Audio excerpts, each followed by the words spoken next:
Assalamualaikum mga kaibigan. Ilang araw na lang ay buwan na ng Ramadan kaya kahit gaano ka-busy ay naisingit pang linisin itong bakuran namin sa likod bahay. Pero bago ang lahat ay tinuruan ko muna itong pamangkin ko na mamulot ng mga cellophane para kahit papaano ay may naitutulong ang bata at matuto sa simpleng pamumulot ng kalat kaysa maglaro ng maglaro. Tumako na nga tayo dito sa pagbubunot ng mga damo kasama ang ate ko. Dati nga ay pamangkin ko ang naglilinis neto, pero dahil nasa bukid nun ngayon ang pamangkin kong iyon ay kailangan naming magkusa. Herbicide ang ginagamit ng pamangkin ko na pamatay ng mga damo rito. Spray-spray lang siya at 1 week lang ay ubos ang damo. At dahil nga sa pagbubunot namin ng damo ay umaliwalas ang kapaligiran ng mga sili na to na halatang kulang sa bitamina dahil nga sa dami ng damong nakapaligid sa kanila. Meron din ditong 3 gabi at 1 okra.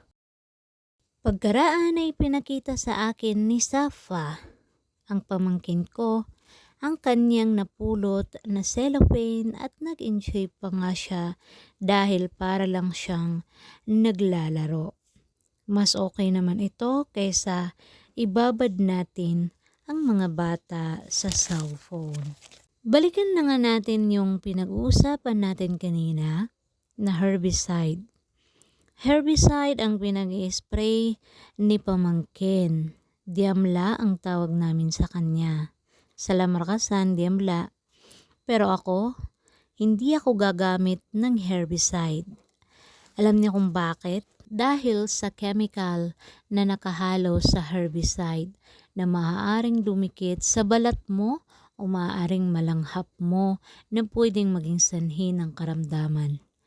Kaya nga kailangan kapag nag-i-spray ang isang tao ay nakasuot ito ng face mask, salamin, long sleeve na damit, bota para maiwasang madikit ang chemical sa ating katawan. Hindi rin ito dapat ginagamit kapag umuulan dahil pwede itong maanod sa sapa o sa puso na iniinom natin. Kung kaya't mas mainam na ikaw mismo ang nagbubunot ng damo gaya nitong ginagawa ko para iwas sa chemical at nakakapag-exercise ka pa.